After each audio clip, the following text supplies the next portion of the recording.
लिखा हुआ है जी एडवेंट ऑफ इस्लाम, जुनैरा नजर आ रहा है? जी सर। दूसरा कॉलम है 712 से 1206 तक, यही है पेज? जी सर बिल्कुल। तीसरा पढ़ें। 1206 to 1526 डायनेस्टीज। शाबाश। डायनेस्टीज का पीरियड है। फिर 1526 से 1857, it was the time when the Mughals were in the शुगल्स। ठीक है जी। जी सर। 1857 से हम आएंगे 1947 तक। जी। ठीक है।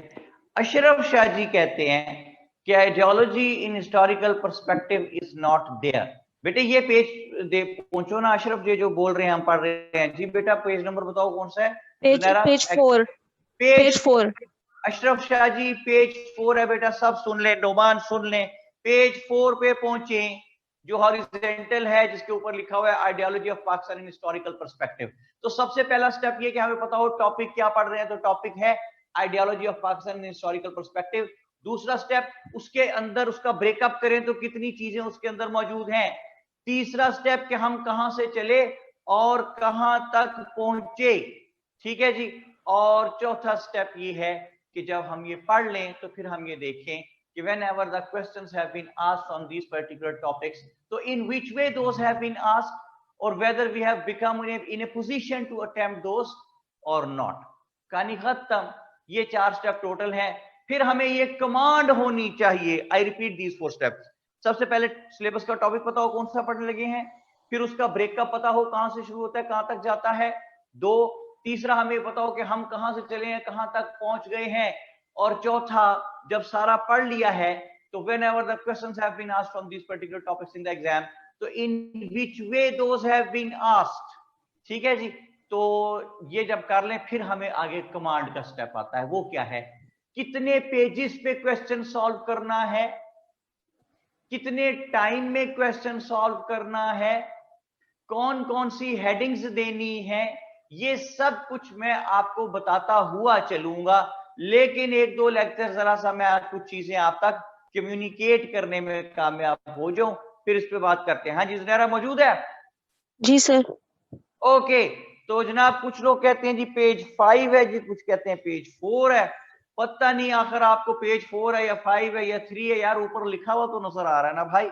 Ideology of Pakistan in historical perspective है, हॉरिजेंटल पेज है, कॉलम बने हुए हैं यार। कितना मुश्किल काम है उसको ढूंढ लेना 3-4 पेजेस में से।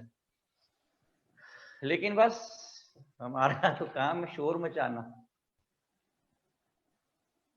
14 अगस्त को कायद के मजार पर जाके हमने जो बाजे बजाए हैं, मैं कहता हूं कायद आज़म जिंदा होते तो बाकायदा डांटते कि ये क्या हरकत है भाई, ये मौजूब कौम है कोई, स्पाइडरमैन की तरह ऊपर चढ़ रहे हैं मजार पे कायद की। यार क्यों, मतलब क्या ऊपर छत पे, क्या वो खाना वहां पे खुला हुआ, क्या चक्कर क्या है, क्यों जाना छत पे? लेकिन क्या कर सकते हैं जी। कहते हैं हसन अहमद कहते हैं कायद को जगा रहे थे वो। कायद को क्यों जगाना है भाई, सोने दो, अल्लाह का वास्ता है। जाग गए तो हालत देख के बड़े परेशान होंगे क्या हो रहा है यहाँ पे। अच्छा जी, पेज 4 पे टॉपिक है आइडियोलॉजी ऑफ पाकिस्तान। नोमान को बिलाखिर मिल गया जी। नोमान कॉन्ग्रेचुलेशंस। ठीक है, नोमान को टॉपिक मिल गया। आज आप कहते हैं in WhatsApp you can find the syllabus in documents. बताया जी उन्होंने, और भी लोग ये सुन लें कि व्हाट्सएप ग्रुप में भी वो कहते हैं सिलेबस समेत सब कुछ ये पड़ा हुआ है। ओके, तो सुनहरा बात शुरू करें। जी सर। तो बात कहां से शुरू हो रही है? बात शुरू हो रही है एडवेंट ऑफ इस्लाम से। सब कॉन्टिनेंट में एडवेंट ऑफ इस्लाम सबसे पहली चीज है।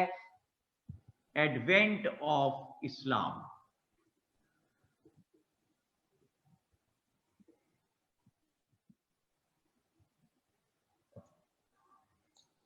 एडवेंट ऑफ इस्लाम में 5 people are there which are considered important, जिनमें नंबर 1 है उस्मान बिन अबी अल आस।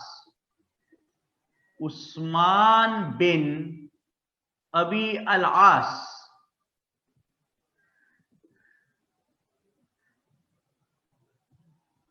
दूसरा आदमी इसका भाई है, his name was Mughira.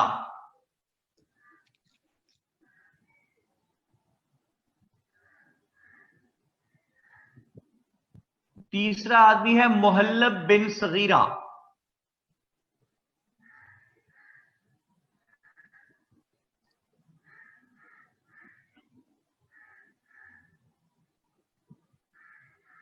मुहल्लब bin Sagira. Number 4 Abbad bin Ziyad. Sir number 4 पे तो सनान बिन सलमान लिखा हुआ है। एक ही बात है, वो कर लें। Number 5 okay sir. Sinan bin Salma.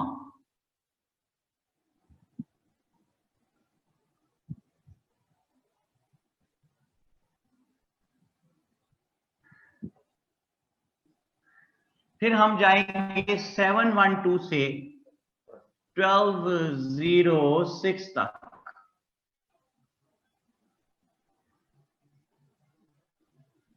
जिसमें सबसे पहली बात है arrival of Muhammad bin Qasim.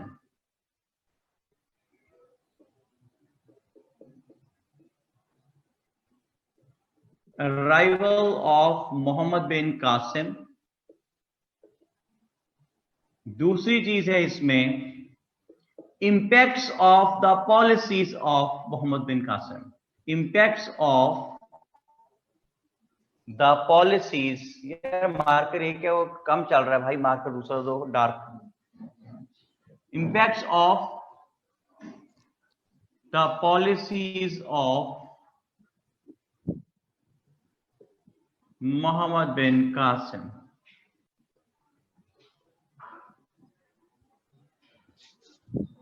Number 3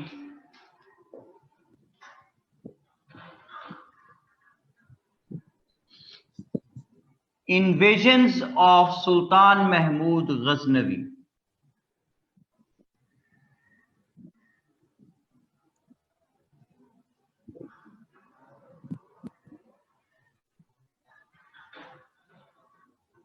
invasions of Sultan Mahmood Ghaznavi.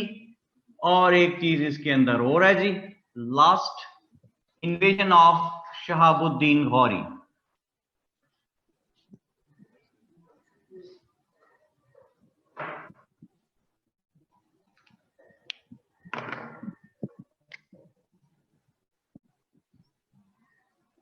Invasion of Shahabuddin Gauri.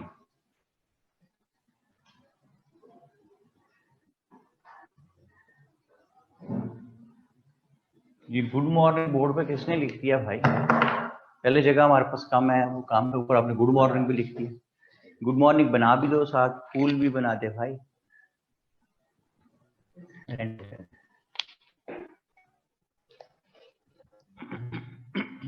नहीं जी, अब इन पे बारी बारी बात करके देखते हैं कि क्या सिलसिला चल रहा है। हाँ जी जुनैरा साथ है?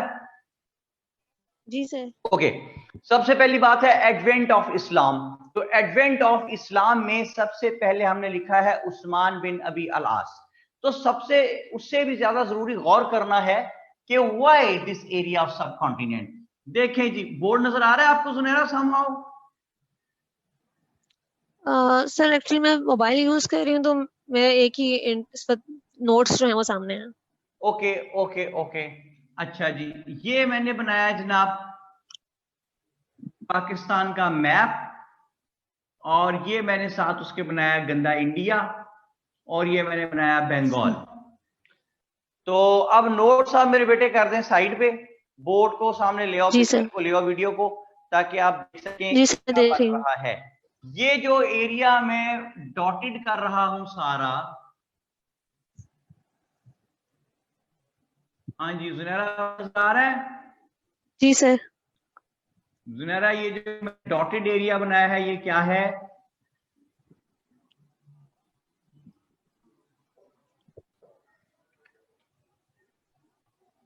जी यहां लिखे जनाब उस्मान असलम साहब, आगा साहब, नोमान साहब, हसन अहमद। ये डॉटेड एरिया क्या लग रहा है आपको? सिंध का एरिया लग रहा है। जुनैरा क्या कह रही हो? सर सिंध। सारा पाकिस्तान है भाई, खाली सिंध क्यों है? पाकिस्तान सर वो मैप की वो साइड लग रही है। हाँ, आप सब ने लिखा है पाकिस्तान, मैं कहता हूं आपने गलत लिखा है, ये पाकिस्तान नहीं है, ये प्यारा पाकिस्तान है। ठीक है जनाब, तो लिखे यहां पे प्यारा पाकिस्तान, और उसके साथ क्या है, ये अभी मैं कह रहा हूं गंदा इंडिया। ठीक है, चलिए छोड़ो उसे। ये इधर है जनाब बंगाल, ये जो डॉटेड एरिया मैंने इस तरफ भी बना दिया, ये है बंगाल।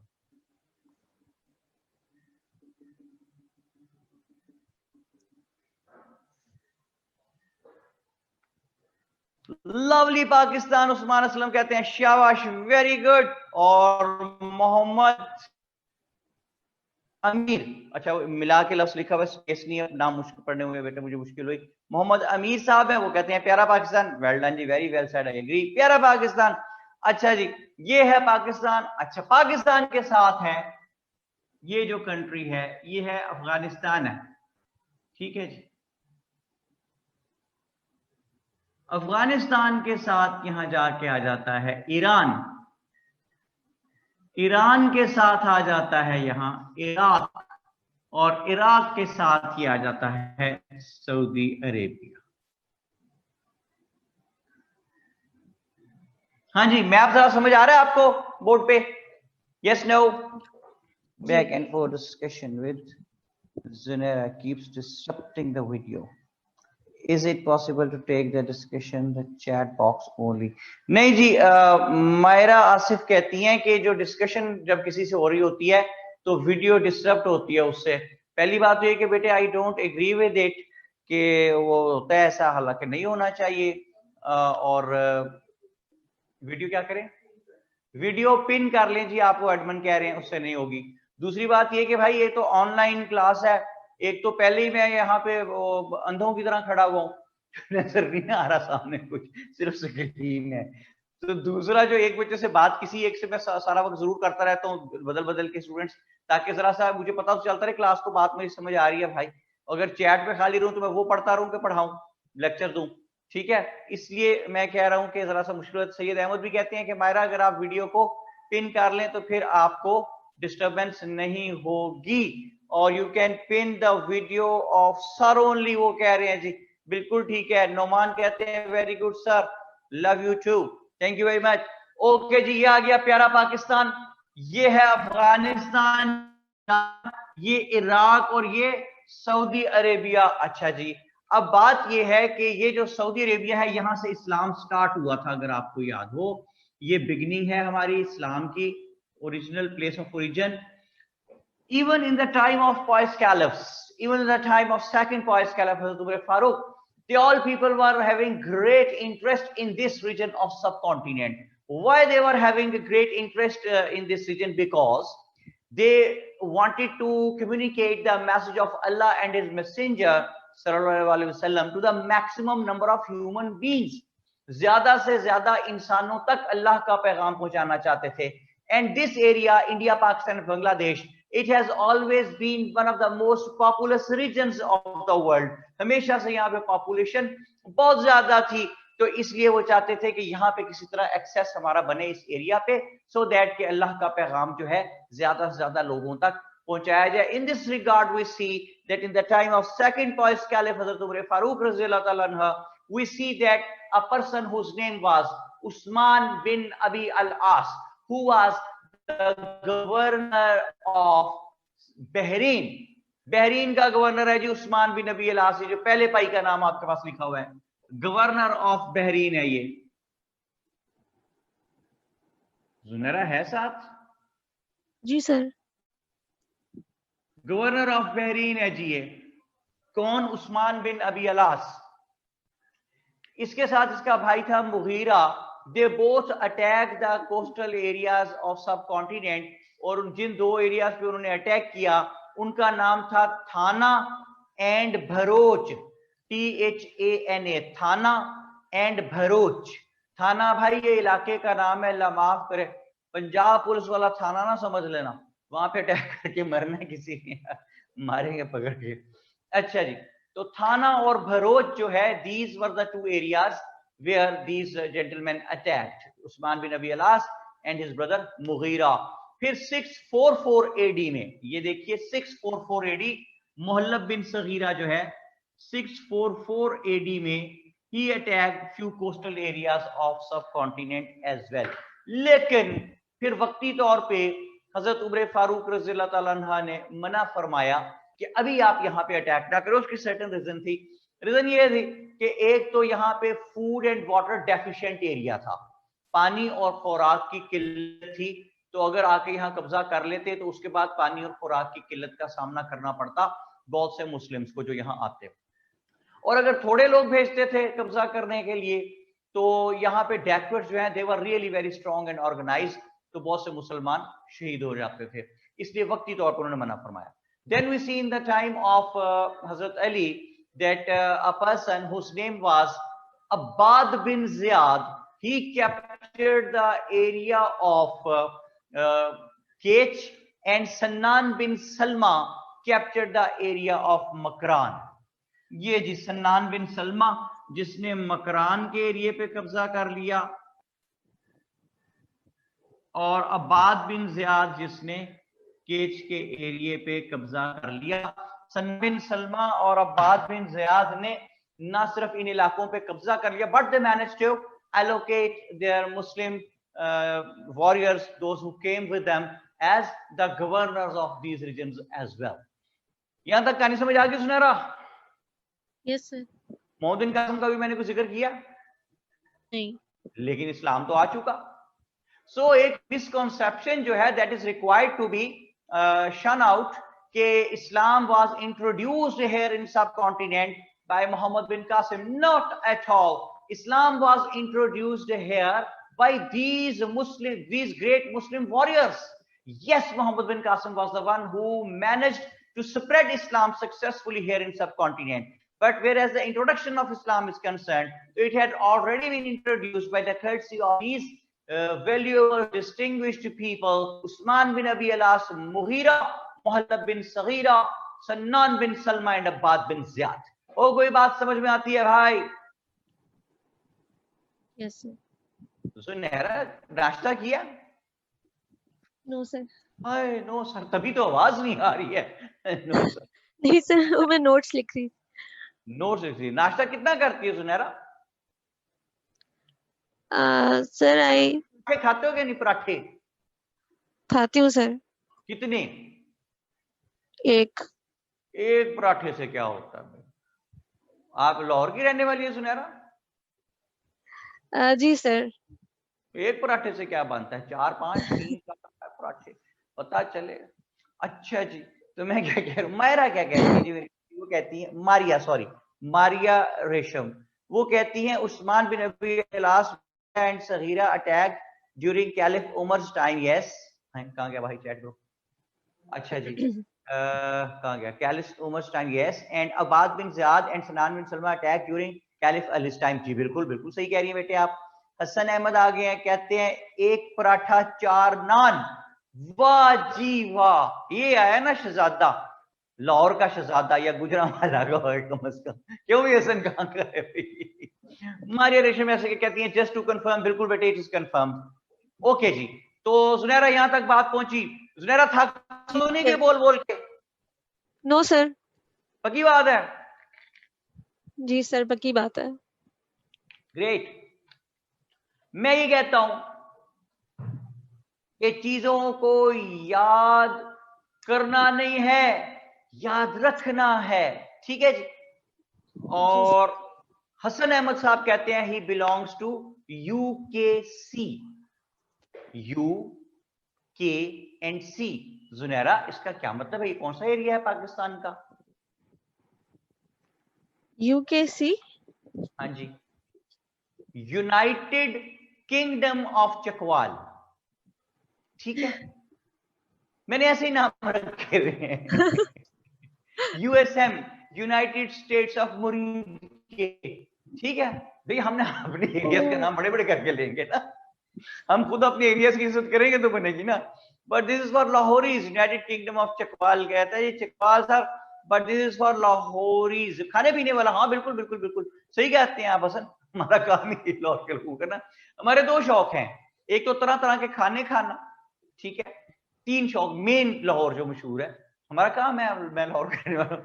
एक तो तरह तरह के खाने यार खाते रहना, रात को 2:30 बजे भी उठ के यार ये यार वो यार पावे खा के यार। एक दूसरा गलत रास्ता बताना दूसरे को, अच्छा वो जान गलती बताते, वो हम नदी में बताते हैं पैर सीधे चले जाओ, सीधे जाके सीधे हाथ हो जाओ, ਉਹ ਤੋਂ ਤੁਸੀਂ ਖੱਬੇ ਹੱਥ ਮੁੜਨਾ ਹੈ, अगर खब्बे हाथ मुड़ेगा ਉੱਥੇ बाबा खलोता होएगा, ਉਹਦੇ ਕੋਲੋਂ ਤੁਸੀਂ ਪੁੱਛਣਾ है अगर वो बाबा वहां से चलना जाए तो फिर अच्छा जी एक नीले दरवाजे वाला कार आएगा, अच्छा ये भी एक निशानी हमारी होती है। मेनली हम नहर से निशानियां बताते हैं कि नहर से सज्जे हो जाएंगे खब्बे हो जाए। और तीसरा हमारा शौक जो है ना भाई वो बड़ा अजीबो गरीब शौक है हमारा, तीसरा जो शौक है वो ये है कि गप्पे मारना, ऐसी गप मारते इतनी संजीदगी के साथ कि यार आज तारीख की 18 वेखना 25 तक हुकूमत गई जे, सारी गल हो गई, मियां वापस आ रहे हैं बस हवा में। शौक है, हर इलाके के लोगों के अपने अपने ना तरीकेकार होते हैं, तो यहाँ के लोग इस तरह खुश रहते हैं ना शुगर लगा के। अच्छा जी, तो आगा फरहान अली साहब आगे गए sir, is there any significance of the contribution of Ruqaiya bin Ali in bringing Islam to? Yes, of course, लेकिन हम उसकी डिटेल में नहीं जाएंगे, इसलिए कि हमने सिर्फ जो ये हम पढ़ नहीं रहे ना, हिस्ट्री पढ़ नहीं रहे, मैंने पहले ही में आपको क्लियर किया कि हम हिस्ट्री नहीं पढ़ रहे, हम सिर्फ वो इंसिडेंट्स पढ़ रहे हैं those can be related with the ideology of Pakistan in the later stages of the political history of the subcontinent. तो मेरा स्लोगन क्या कहता है जुनारा, कि चीजों को याद करना नहीं है, याद रखना है। तो याद करता कौन है? वही है ये शख्स जिसने रटा लगाया हुआ है, और इम्तिहान में जो कोनी मार के आप कह रहे हो यार पहला लफ्ज बता दो, ठीक है, इसने रटा लगाया हुआ, इसे समझ कोई नहीं आई है। और वो शख्स जिसने याद रखा हुआ है वो है जिसकी मेमोरी का हिस्सा बन गई चीज, वो 10 साल बाद दूसरी चीज, वो कब बनती है मेमोरी का हिस्सा? जब हम स्टोरिकल मैनर में चीजों को पढ़ लें, जब हम जहन से ये बर्डन हटा दें कि हम ये कोई एग्जाम देने के लिए इसको पढ़ रहे हैं, हम सिर्फ जहन में कहानी रखेंगे कि कहानी है क्या ओरिजिनल, और उसके इन अकॉर्डेंस जब भी सवाल आएगा वो हमने कैसे अटेम्प्ट करना है। मैं 2-3 लेक्चर्स दे लूं तो फिर ये टॉपिक 1-2 खत्म हो गए हैं, तो मैं आपको बताऊंगा कि जो टॉपिक हमने टोटल पढ़े हैं इनके बारे में जब question ask, whenever the questions have been asked, तो in which way those have been asked, फिर मैं आपको बोर्ड पे वो क्वेश्चन सॉल्व करके दिखाऊंगा कि आपने एग्जाम में उसको कैसे सॉल्व करना है, हेडिंग्स कौन सी देनी है, लिखना क्या है जो इररेलेवेंट भी ना हो जाए, जो ड्रैग भी ना हो जाए, जो डिट्रैक भी ना हो जाए। वो कोई बात समझ में आती है भाई? जुनेरा जी सर। ओके, जुनेरा कहानी ठीक चल रही है? जी सर ठीक चल रही है। ओके, तो अब बात यह है आगे कि हमने चलना है, अब हम पहुंचे, टाइम गुजरता चला गया, आपने देखा कि इस्लाम had introduced in subcontinent by the courtesy of these people, जिनका हमने 5 लोगों का मेन नाम, वैसे बहुत सारे लोग हैं, ये 5 मेन हैं। एक सईद बिन नासिर था, the governor of Makran, who was killed by somebody, तो वो भी एक आदमी अहम लोग थे, लेकिन 5 मैंने मेन लोग आपको बताए।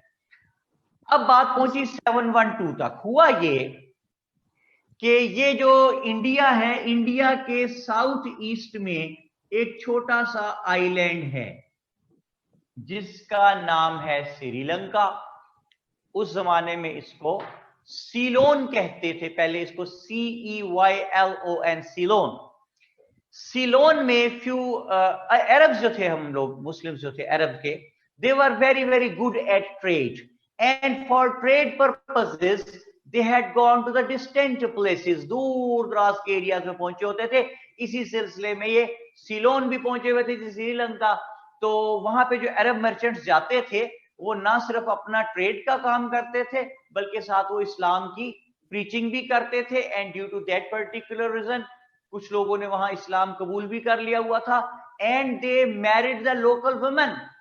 बड़ा गुर्बत का जमाना होता था, ये जो ट्रेडर जाते थे इनके पास पैसा भी होता था, नेक लोग होते थे, इस्लाम की प्रीचिंग करते थे, तो जो लोकल्स होते थे वहां के, दे स्टार्टेड गेटिंग इम्प्रेस्ड कि ये अगर अमीर है तो उसका नाजायज फायदा नहीं उठाते, ये नेक लोग हैं, पाकिरदार लोग हैं, वो इनके इखलाक से, इनके किरदार से मुतासिर होते थे और कुछ लोकल वुमेन जो थी उन्होंने शादियां भी की इनके साथ, ट्रेडर्स के साथ, और उन्होंने इस्लाम भी कबूल किए। उनकी वजह से उनसे रिलेटेड कुछ लोगों ने भी इस्लाम आहिस्ता आहिस्ता सीलोन में काफी सारे लोगों ने भी इस्लाम कबूल किया। Due to some particular disease, outbreak of some disease, few Arab merchants died there. जब वो फौत हो गए तो उनकी डेड बॉडीज को एक शिप में रखवाया गया और साथ उनके बिठा दिया गया उनके विडोज और ऑर्फन्स को। सुनहरा, ये बात समझ आ गई? जी सर। शिप गिनती जाए बेटा, एक शिप हो गया। यस। मुस्तफा है, हफ्सा है, सॉरी, हफ्सा कहती है सर 1 मिनट स्टोरी दोबारा रिपीट कर दें प्लीज। स्टोरी तो बिल्कुल बात स्टार्ट हुई है बेटे। आई रिपीट कि अरब ट्रेडर्स जो थे ये सीलोन भी पहुंचे हुए थे ट्रेड करने के लिए। अमीर लोग थे, कैरेक्टर बहुत अच्छा था, नेक लोग थे, इस्लाम की प्रीचिंग करते थे। इनके कैरेक्टर से मुतासिर होकर वहां की वुमेन जो थी उन्होंने ना सिर्फ इनके साथ शादियां की बल्कि इस्लाम भी उन्होंने एम्ब्रेस कर लिया और उनकी वजह से और भी लोगों ने इस्लाम कबूल किया। तो सीलोन में बहुत से लोग मुसलमान हुए उस जमाने में इन ट्रेडर्स की वजह से।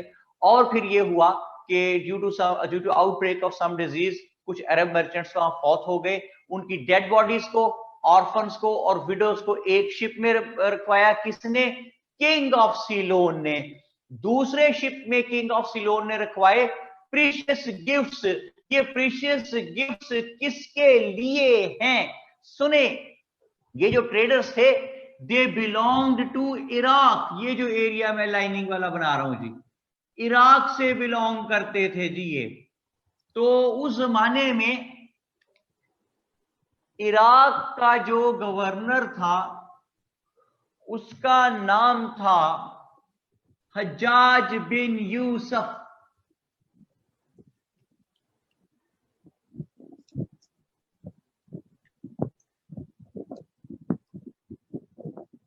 हज्जाज बिन यूसुफ ये गवर्नर है जी इराक का। तो जो दूसरा शिप था ना उसमें किंग ऑफ सीलोन ने हज्जाज बिन यूसुफ के लिए ढेर सारे प्रीशियस गिफ्ट्स रखवा दिए। दो बातें। शिप कितने हो गए सुनहरा? 2 ships। 2 शिप हो गए जी। 6 शिप सुनहरा और डालें बीच में, अब कितने हो गए? 8 शिप्स हो गई जी। ये जो बाकी 8 शिप्स हैं, बाकी जो 6 शिप्स हैं, इनमें कौन है? इनमें पीपल ऑफ सीलोन है, those who are going to perform the pilgrimage, हज और ज़ियारत वगैरह करने के लिए जा रहे थे। 8 शिप है जी। सबसे अगले शिप में है जो ट्रेडर्स फौत हो गए थे उनकी डेड बॉडीज और उनके ऑर्फन्स और विडोज। दूसरे शिप में है प्रीशियस गिफ्ट्स और जो बाकी 6 शिप्स हैं उनमें है सीलोन के लोग। These all 8 ships were going towards their place of origin which was Iraq, और ये यहां से जा रहे थे, अरेबियन सी से इन्होंने गुजरना था और इनका ख्याल था कि with relative ease they would be able to carry on their journey towards their native place, but कातबे तकदीर को कुछ और ही मंजूर था। वहां पे when they were passing through the area of Arabian Sea तो बहुत सख्त तूफान आया समंदर में, जिसकी वजह से इनके जो 8 शिप्स थे ये इधर उधर डोलने लगे। इन लोगों ने जो बेस्ट पॉसिबल उसका मैयर लिया वो ये लिया कि अपने जो 8 शिप्स थे उनको आपस में टाइट डाउन कर लिया, बांध लिया, ताकि एक दूसरे से जुदा होकर कहीं हजारों सैकड़ों मील दूर न चले जाएं। तो उन्होंने 8 के 8 शिप्स एक दूसरे के साथ बांध लिए इन्होंने। तो वो 8 शिप्स सपेड़े खाते हुए तूफान के समहाउ अरेबियन सी की कोस्ट के नजदीक पहुंचे, जहां आजकल हमारा शहर है कराची, और उस जमाने में उसको दीबल कहते थे, DEEBAL, दीबल। ये शिप जब वहां पहुंचे पेड़े खाते तूफान के, वहां पे जो डैकवेट्स थे, पायरेट्स ऑफ सिंध जो थे, डाकू, उन्होंने इन शिप्स पे कब्जा कर लिया। जो औरतें और बच्चे थे उनको, मर्दों को, उनको इंसानों को कैद कर लिया। प्रीशियस गिफ्ट्स पे भी कब्जा कर लिया जी, शिपों पे भी कब्जा कर लिया। All the ships were captured by those pirates of Sin। तो ये इस तरह ये गिरफ्तार हो गए लोग। Out of these prisoners, somehow, I really don't know how, but तारीख में 2 अहम बातें लिखी जाती हैं। एक पे मैं ज्यादा यकीन नहीं करता, दूसरी पे करता हूं। एक तो ये है कि out of those prisoners, a woman whose name has been written in history as Nahida. Somehow she became successful sending a letter to the then governor of eastern side of Muslim empire. सुने जुमला मेरा, governor of eastern side. देखिए ये है Saudi Arabia. Saudi Arabia से इस्लाम introduce होता है दुनिया में, तो उस जमाने में ये सऊदी अरेबिया और इसके ईस्ट में इराक. तो governor of eastern side of Muslim empire Hajjaj bin Yusuf को ये खत मिला कि the Muslims had been captured there, their lives, their honor, their dignity, their valuables, each and everything was at stake. So Hajjaj bin Yusuf must try to do something. एक दूसरा school of thought इसमें है जो बयान किया जाता है, वो ये है कि जिस वक्त ये जहाज वहां पे अरेबियन सी के नजदीक जाके साहिल पे लगे, तो 2 या 3-4 लोग जो हैं वो जहाज में से निकल के उन डाकुओं की नजर बचा के छुप गए जाके कहीं साहिल पे. और जिस वक्त वो इनको गिरफ्तार करके ले गए तो वहां से निकले and they started their journey. और वो वहां से पैदल धक्के खाते फूटे ये सिंध से होते हुए बलोचिस्तान, यहाँ से ईरान और ईरान से होते हुए यहाँ इराक पहुंचे समहाउ. और उन्होंने ये इतला जो है governor of the eastern side of Muslim empire Hajjaj bin Yusuf तक पहुंचा दी. लेकिन दोनों सूरतों में से जो भी एप्लीकेबल है, इतला हज्जाज बिन यूसुफ तक पहुंच गई, जिसको मैं एक जुमले में यूं कहूंगा कि ये सारे यहाँ पे they were captured. And when the governor of the eastern side of Muslim empire Hajjaj bin Yusuf came to know about this incident, बस सारी बात बीच में रगड़ी की. नाहिदा ने खत लिखा जी, खत पहुंच गया जी, वो बंदे छुप गए थे जी, बंदे गए थे जी ना. When the governor of eastern side of Muslim empire Hajjaj bin Yusuf came to know about this incident. हाँ जी, ये बात समझ आई आपको जुनेरा? जी सर. आपने देखा बेटा मैंने कैसे सम अप कर दिया चीज को, लेकिन फिर आपको क्यों बता दिया ये सारी बात मैंने दोनों सूरतों वाली? इसलिए कि आपके जहन के अंदर नॉलेज बैकग्राउंड पे पूरा चल रहा हो. ठीक है बेटा? जी sir. Okay. Hajjaj bin Yusuf को पता चला तो जनाब he was set on fire. मतलब ना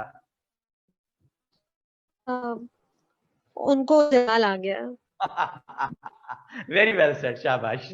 उसको आग लग गई ना जी. उसने कहा जी कि मैंने नहीं छोड़ना इनको कोई भी. ओ भाई ये मजाक किया, सेट ऑन फायर लिखना देना. अच्छा वो कहते हैं नायाब असर कहते हैं how did the women reach Saudia. यार वो माफी देते हैं, नहीं पहुंची सऊदीया वो. अच्छा जी. मोहम्मद अवैस शायद क्या कहते हैं, एग्रेशन. हाँ एग्रेशन आ गया, गुस्से में आ गया वो. नायाब आप जो कह रही है कौन सी वुमेन सऊदीया पहुंचा दिया आपने? नाहिदा. वो तो उसके बारे में तो कहते हैं उसने लेटर लिखा था जो समहाउ हज्जाज बिन यूसुफ तक पहुंच गया था इराक में. Governor of the eastern side of Muslim empire, सऊदी अरब का तो जिक्र भी नहीं हो रहा, इराक तक बात हो गई बेटे. अच्छा जी. तो और वुमेन खुद थोड़े गई थी, अगर वो भी बात मान ले रवायत हम वुमेन वाली तो भी लेटर है ना. और उसको मैंने शन आउट कर दिया बात सारी. मैंने कहा कि जनाब when he came to know about this incident Hajjaj bin okay. Hajjaj bin Yusuf ने एक खत लिखा यहाँ के राजा को, सिंध के राजा को, जिसका नाम था राजा दाहिर, और उसको कहा कि हमारे ये लोग जो है ये आप रिलीज कर दे. They are innocent people, they were not trying to attack your area, they were simply passing by that area. तो हज्जाज बिन यूसुफ ने जवाब में ही really gave the cold shoulder. बिल्कुल उसने कोई लिफ्ट ही ना इसको कराई. और rather he replied कि he was not aware of any such incident. Moreover, he said that the Dacoits there were never under his control. तो वो क्या कर सकता है इसमें? अच्छा इस बात पे जो है हज्जाज बिन यूसुफ को और गुस्सा आया जी. और Hajjaj bin Yusuf sent here a person whose name was Ubaidullah. Ubaidullah को हज्जाज बिन यूसुफ ने सिंध भेजा along with 1000 soldiers और 1000 soldiers and 300 horses. वो मैं हसन अहमद का सवाल पढ़ रहा था, पता नहीं वो क्या कह रहे हैं. कह रहे हैं is it a same famous story about that letter? Yes of course वही है बेटा. ये तो अक्सर जिक्र आप सुनते हैं इसका. वो सेंट कहते हैं उबैदुल्लाह जी. उबैदुल्लाह नाम है जर्नैल का. 1000 सिपाही और 300 घोड़े दे के भेजा है. But they underestimated the power of local Brahmins. यहाँ पे राजा दाहिर वगैरह they were really very strong. और उबैदुल्लाह यहाँ पे पहुंचा जनाब 1000 सिपाही लेके, but all those 1000 soldiers were either captured or they were killed. उनके घोड़ों पे कब्जा कर लिया। और जिस वक्त उबैदुल्लाह को यहाँ के जर्नैल ने मारा, राजा दाहिर के जर्नैल ने, तो मारते हुए उसने उबैदुल्लाह को कहा कि भाई को इजी नहीं लेने का था रे क्या। हाँ जी ज़ुनैरा, ये बात समझ आती है? जी सर। ज़ुनैरा बड़ी देर से मेरे साथ है जी, बेचारी थक जाएगी, अक जाएगी, नाश्ता भी बेचारी ने नहीं किया हुआ जी, और हमने उसे तंग किया हुआ। बेटी से माजरत भी और बहुत शुक्रिया भी, उसने हमारे से बात की। अब हम बात किससे करेंगे? अब हम बात करेंगे हसन अहमद साहब से। लाइन बनाए जी हसन अहमद साहब को। ज़ुनैरा बेटा, thank you, nice talking to you. Hasan Ahmed ji, Hasaan, sorry, अच्छा डबल ए है उधर, हसान जी। सर। वालेकुम अस्सलाम। हसान, पहले तो बड़ी माजरत बेटे, मैं आपका नाम गलत ले रहा था, तो मैंने डबल ए अब देख लिया, हसान अहमद, ठीक है जी। जी सर, आप सुनते हैं? जी सर, आवाज आ रही है आपको? ये रेडियो पाकिस्तान है, आप सुन रहे थे खबरें देश, वो रेडियो से ऐसे आते हैं। अच्छा जी हसान बेटे, बहुत डिस्टॉर्शन है आपके माइक में। किससे बात करिए? उस्मान अशरफ साहब से बात करा दीजिए। हसान बेटे से माजरत कर लेते हैं, बात नहीं हो रही, बहुत शोर आ रहा है। मोहम्मद उस्मान असलम ही नाम है जी, अगर मैं सही कह रहा हूँ। वालेकुम अस्सलाम। उस्मान कैसा बेटा? अल्हम्दुलिल्लाह सर, मैं बिल्कुल ठीक। आप कैसे हैं? या फाइन, थैंक यू। उस्मान की आवाज सुन के लग रहा है पहला बंदा है जिसने नाश्ता करके बैठा हुआ जो, क्यों उस्मान? एग्जैक्टली सर, जी बिल्कुल। आवाज ही फ्रेश होती है नाश्ते वाले बंदे की। ओके, तो उस्मान कहाँ है इस वक्त? लाहौर में कहीं और है? सर मैं अभी तो लाहौर में हूँ। अभी तो, और तभी तो इस्लामाबाद। इस्लामाबाद में रहने वाले इस्लामाबाद के हैं आप? जी सर। लाहौर में आए हुए हैं ये इसके लेक्चर्स के लिए, किसी काम से आए हुए हैं? सर नहीं, वैसे ही अभी इधर रह रहा हूँ, फैमिली इश्यूज।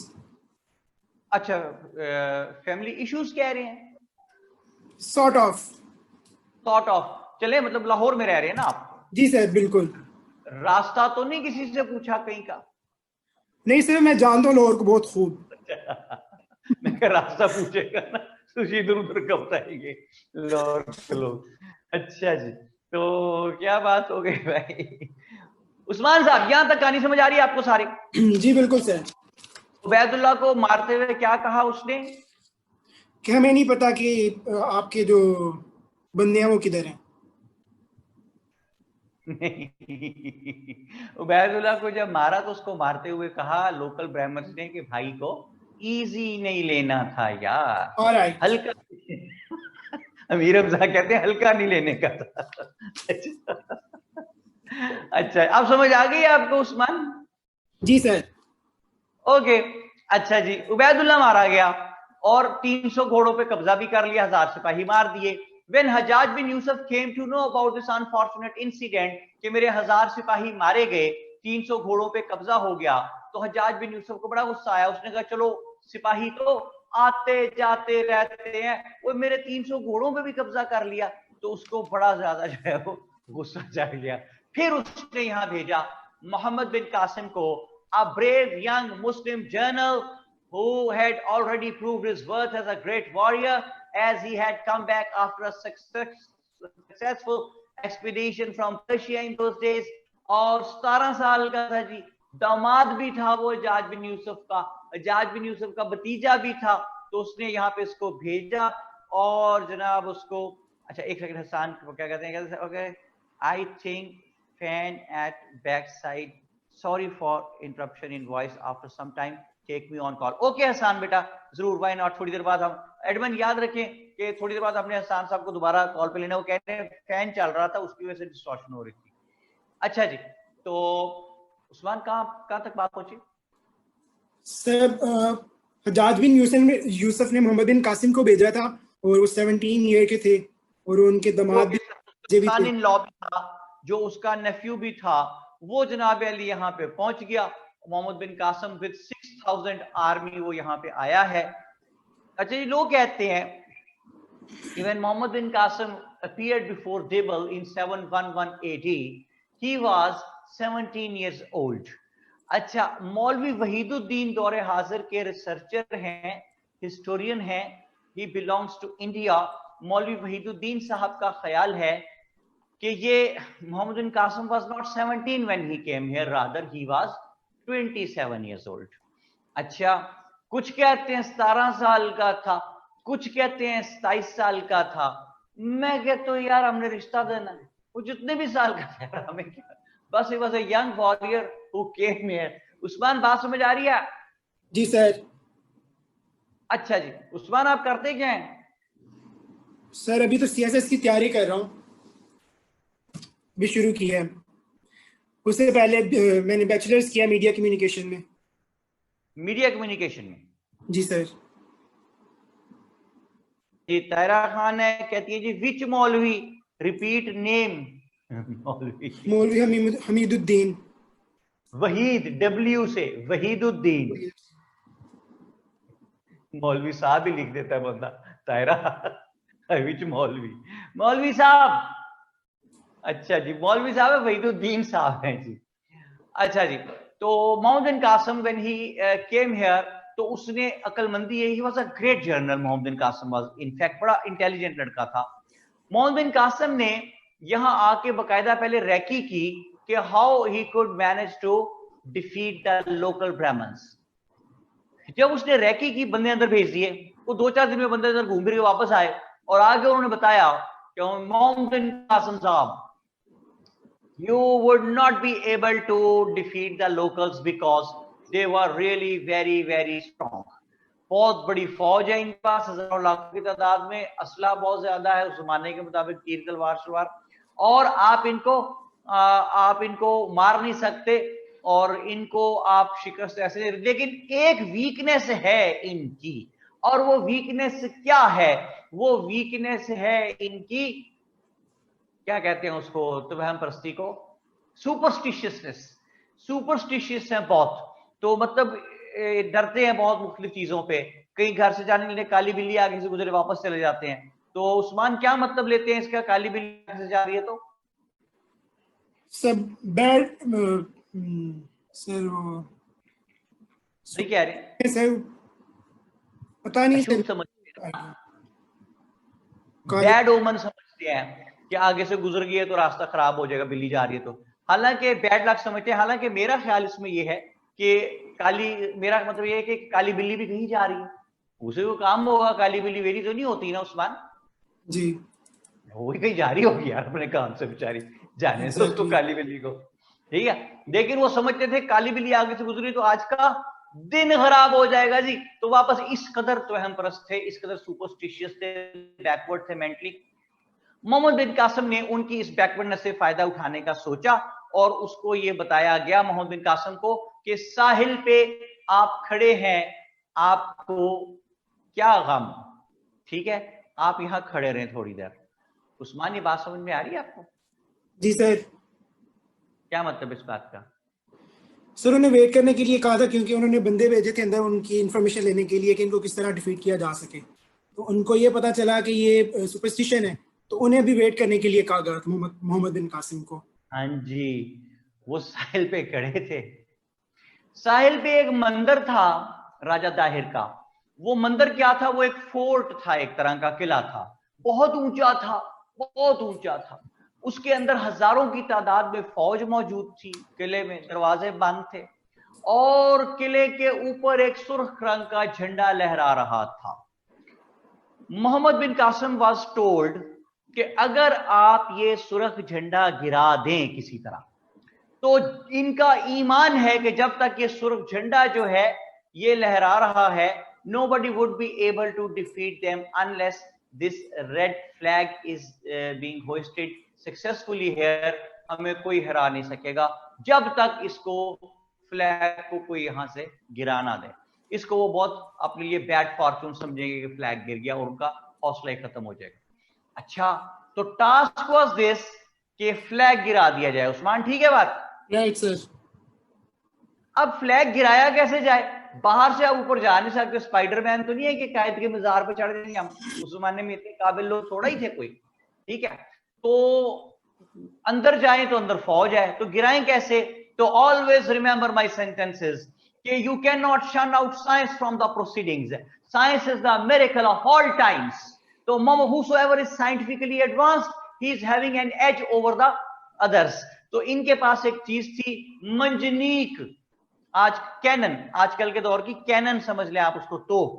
तोप में से गोला निकलता है, मंजनीक में से पत्थर निकलते थे। बहुत से लोग, सैकड़ों लोग इसको ऑपरेट करते थे। बहुत बड़ी मशीन होती थी, बहुत बड़ी। उसमें से बड़े बड़े पत्थर निकल के जाते इलास्टिसिटी के साथ दूर दूर तक, डिस्टेंट प्लेस तक। वो जाके एक, हाँ जी कैटापल्ट्स की बात कर रहा हूं। वो जाके, कौन है जी? आगा साहब है जी, आगा साहब। वो जाके पत्थर जाके लगे, एक पत्थर जा लगा फ्लैग पे और फ्लैग गिर गया। As soon as the flag was down, the moral of the locals was also down. और रात के अंधेरे में सीढ़ियां लगा के कुछ मुस्लिम जो थे कासिम की फौज के, वो इस पे किले पे भी चढ़ गए और किले के ऊपर चढ़ के जो है बहुत सख्त जंग हुई। जो हिंदू थोड़े बहुत सो गए, जाग रहे थे रात के वक्त, उनको मारा। बाकी जाग के जितनी देर में आए तो कुछ मुस्लिम जो ब्रेव थे बहुत, उन्होंने लड़ते लड़ते नीचे तक पहुंच के किसी तरह किले का दरवाजा खोल दिया। Rest of the army of Qasim was also entered in the fort. The dog fight began, जिसको आप 10 जंग कहते हैं। In that particular dog fight किसी वक्त राजा दाहिर इनके हथे चढ़ गया। Raja Dahir was killed. As soon as he was killed, the rest of the army of Raja Dahir, they surrendered and few people ran towards ब्राह्मण आबाद। ये है जी प्रेजेंट डे पाकिस्तान, और ये सिंध का एरिया। और सिंध के एरिया में से यहां पे आप ये देखिए, ये है देबल। तो देबल से इन्होंने कब्जा किया कराची पे, आजकल के कराची पे, देबल पे। यहां से राजा दाहिर की फौज भागी और ब्राह्मण आबाद पहुंची। दे चेज देम, ब्राह्मण आबाद पे उनको पकड़ के मारा, वो वहां पे खत्म किया। फिर ये मुल्तान की तरफ चल पड़ा राजा दाहिर, जहां हाफिज का मुल्तानी सोन उलवा होता है। मुल्तान पे कब्जा किया and then he was heading towards Kashmir when he was called back by the authorities. Why Qasim was called back? A very shameful story, and we are not concerned with it, and we should not take any part in it. लेकिन sir राजा दाहिर जो था वो दीबल में मारा नहीं गया था? मारा गया ना भाई। तो फिर वो आगे आर्मी गई उसकी मुल्तान की तरफ। यार बेटा वो मुझे ना एडवन भाई मुझे चाय भेजें, ठीक है? अच्छा, और राजा दाहिर मारा गया था, उसके सारे बदे तो नहीं मारे गए ना, भागे वो वहां से। और एक जगह थी ब्राह्मण आबाद, वहां पहुंच गए। इन्होंने उनका पीछा किया और ब्राह्मण आबाद जाके मारा। वहां से फिर ये मुल्तान पे कब्जा करने चल पड़े। मुल्तान से पहले किधर गए? सैयद अहमद। रास्ते में बेटा बहुत सी जगह छोटी मोटी जो थी उन पे कब्जे करते चले गए। उस जमाने में ये नहीं होता था जिस तरह अब आज आप मुल्तान से निकलते हैं और लाहौर आते हैं तो रास्ते में 10,000 जगह और आएंगी, आबादी ही आबादी है। उस जमाने में काफी दूर तक बीच में कोई आबादी ही नहीं होती थी। एक एरिया से दूसरे एरिया तक पहुंचने में बीच में आबादी ही नहीं समटाइम्स होती थी। लेकिन और छोटे मोटे एरिया थे, लिखे मैं नोट्स नाम मुल्तान पहुंचे, वहां से ही was heading towards Kashmir when he was called back. चला गया जी, कासिम वापस चला गया। बट अब मेरे साथ जरा मेंटली रह के गौर कीजिए। उस्मान मेंटली मेरे साथ हैं? yes, sir. आप गौर कीजिए उस जमाने को, जरा आप विजुलाइज कीजिए कि what were the traditional norms of those days. कि whosoever was the conqueror, जिसने आप हासिल की है, now he would humiliate the conquered people। अब वो उन लोगों को ह्यूमिलिएट कर छोड़ेगा जिन पे उसने फतह हासिल की है। ये उस दौर का तरीक़ाकार है। And the natives here, the locals who are the natives here, they were having this thing in their mind and they had prepared their minds कि now they would be humiliated। Usman ये बात समझ आ गई आपको? Right, sis. This is what the locals were expecting कि अब हमें humiliate किया जाएगा, मार पड़ेगी। लेकिन what happened? The conquerors treated them with great generosity. General pardon was announced। आम माफी का ऐलान कर दिया गया और कासिम ने बूढ़े, बच्चे और औरतें, उनके लिए तो वैसे ही का इनको तो मारना ही नहीं, जवान भी जो लड़ेगा सिर्फ उसको मारेंगे, वरना उसको भी नहीं मारेंगे। उस जमाने की ट्रेडिशन ये थी कि जो कंकरर होगा, नाउ ही वुड ह्यूमिलिएट, वो आपके पहला स्टेप आपके रिलीजन्स को बैन कर देगा। दूसरा स्टेप, आपके रिलीजियस प्लेसेस जो हैं those would be set on fire, और rather those would be disgraced. सबसे पहला स्टेप होता था कि मजहब को बैन करते थे। दूसरा स्टेप ये होता कि उनकी जो इबादत गाहें होती थी, रिलीजियस प्लेसेस, वहां पे अपने घोड़े बांध देते थे ले जाके, in order to create disgrace for the religious places of the conquered people. तीसरा स्टेप ये होता था कि वो उनको ह्यूमिलिएशन स्टार्ट करते थे। They used to take out their women, they used to take out their men and children as their slaves. They confiscate their property, used to confiscate the properties of the conquered people. They used to impose heavy taxes upon the local people. इतना humiliate कर देते थे कि उनके लिए जिंदा रहना मुश्किल हो जाता था। उस्मान, समझ आ रही बात? Right sir. लेकिन ये कौन लोग आ गए? ये जो सारा मैंने locals were expecting to be done with them by the conquerors. लेकिन ये कौन लोग हैं भाई? ना आपके रिलीजन को बैन किया, ना रिलीजियस प्लेसेस को डिस्ग्रेस किया, ना रिलीजियस प्लेसेस को आगे लगाई, ना वहां पे आपके प्रॉपर्टीज पे कब्जा किया, ना इनडिस्क्रिमिनेट ब्लड शेड किया, बिला तफरीक कत्ल गारत, ठीक है जी, ना आपने यहाँ पे उनके औरतों को ह्यूमिलिएट किया। Rather the Arab soldiers started making marriages with the local women, which created a strong bonding in between the Arabs and the Indians. Their men and children were not made the slaves. Their young people, their older people, they were not disgraced. Rather, Qasim gave jobs to reasonable Brahmins and Buddhists in administrative departments. So it created a strong bonding in between them, and the locals were really impressed, and they started admiring the conquerors के यार ये कौन लोग हैं जो इतने अच्छे मजहब के मानने वाले हैं, जो हमें कुछ कह ही नहीं रहे, जिन्होंने हम पे कब्जा भी कर लिया है लेकिन वो हमें नुकसान नहीं पहुंचा रहे हैं। तो the locals were really very much impressed और they started admiring the conquerors. ऐसे में कासिम ने वहां से बुलाए थे अरब missionaries, those who used to preach Islam, और इस्लाम की प्रीचिंग से जो लोग ऑलरेडी यहाँ पे कंकरर्स के एडमायरर्स बन चुके थे, यार ये बड़े अच्छे लोग हैं, नेक लोग हैं, they started embracing Islam, and in this manner all those areas of Sindh and Punjab, present day Sindh and Punjab, those had been captured, conquered by Qasim. Those were under the rule and control of Qasim. The people living here in these areas, Sindh and Punjab, they started embracing Islam in huge numbers. Obviously not overnight, but with the passage of time, the areas in present day Pakistan, the areas of Sindh, ये सिंध बनाया जी मैंने, ये सिंध का area, Sindh and Punjab, these areas started becoming the Muslim majority areas. ठीक है जनाब, ये समझ आ गई आपको बात? Yes sir. Sindh and Punjab मैंने देखिए शेडेड कर लिया ये एरिया, यानी these areas of present day Pakistan, Sindh and Punjab became the Muslim majority areas due to the efforts of Muhammad bin Qasim. Done है जी? जी सर। सबा जान मोहम्मद वो कहती हैं जनाब can you please repeat the last part sir. अच्छा जी कर रहे हैं, जरा मेरी बेटी ये बता दो कहां से?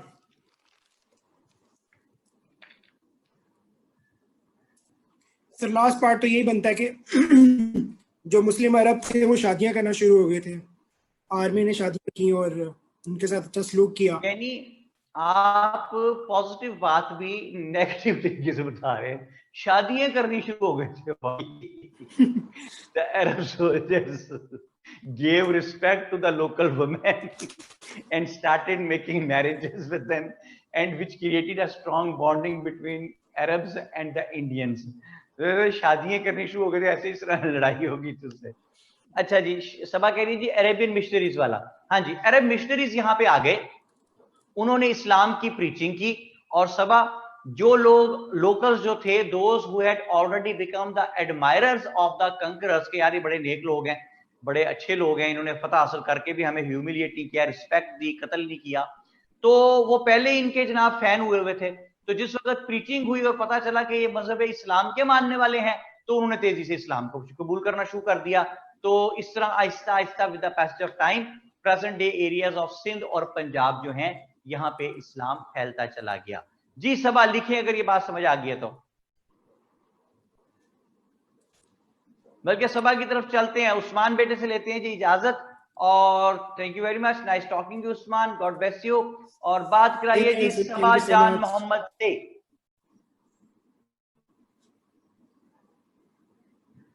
Thank you so much sir. My प्रिय बेटा। हेलो सबा, कैसी हैं आप? ठीक हैं? मैं ठीक हूँ, आप कैसे? हेलो हेलो, आवाज आ रही है? जी सबा, अब आवाज आई है? जी सर। कैसी हो आप? ठीक हो? जी sir, I am fine, thank you. आप कैसे हैं?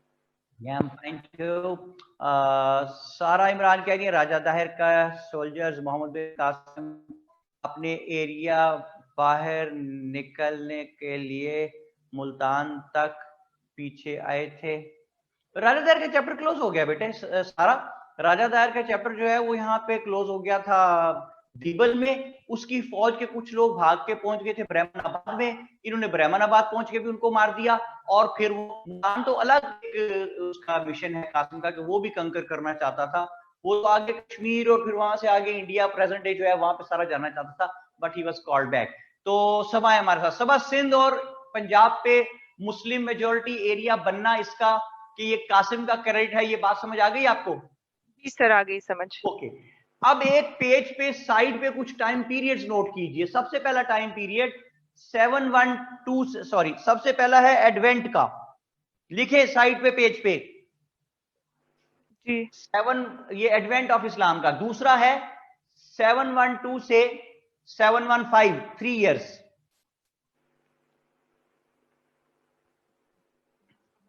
ये वो 3 साल हैं जिसमें कासिम वाज हियर।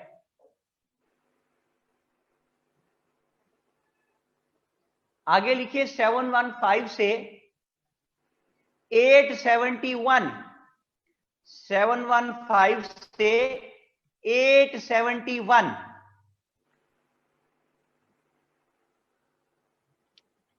ये वो पीरियड है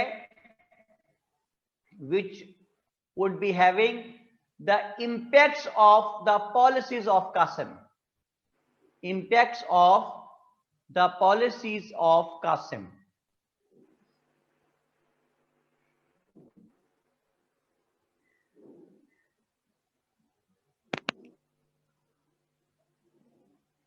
लिख लिया? Done sir. तीसरा इसके आगे लिखिए 871 से 992, 871 से 992। डन। इसके आगे लिखिए इंडिपेंडेंट स्टेट्स बाय अरब प्रिंस मंसूरा। दाऊद अहमद 715 से 871 है, 871। इंडिपेंडेंट स्टेट बाय जी मिनहाल कह रही हैं जी रिपीट कर दें ये टाइम पीरियड्स, मैं रिपीट करता हूं बेटे। सबसे पहले है मिनाहिल एडवेंट ऑफ इस्लाम, दूसरा है 712 से 715, इसके आगे है 715 से 871,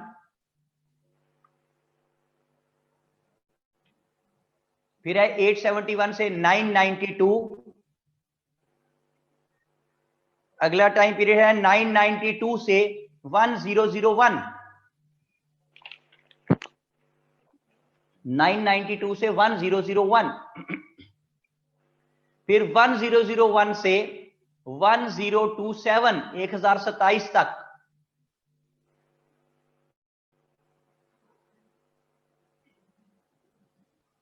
फिर 1027 से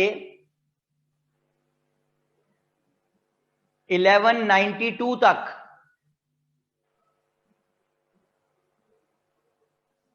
फिर 1192 से 1206 तक।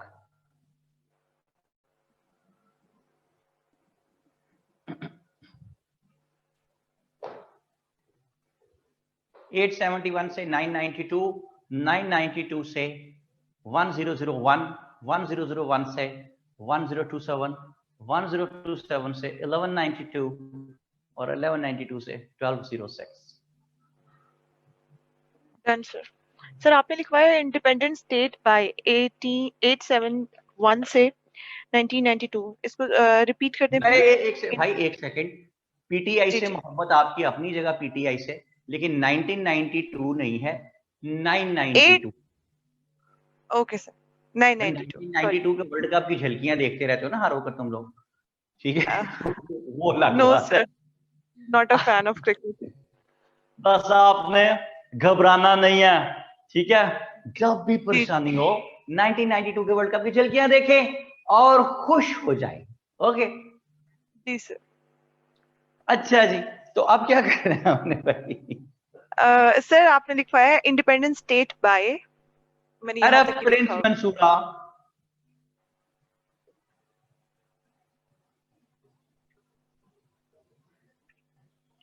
जी सैयद Yes, sir, हैदर अब्बास शाह जी आ गए हैं जी।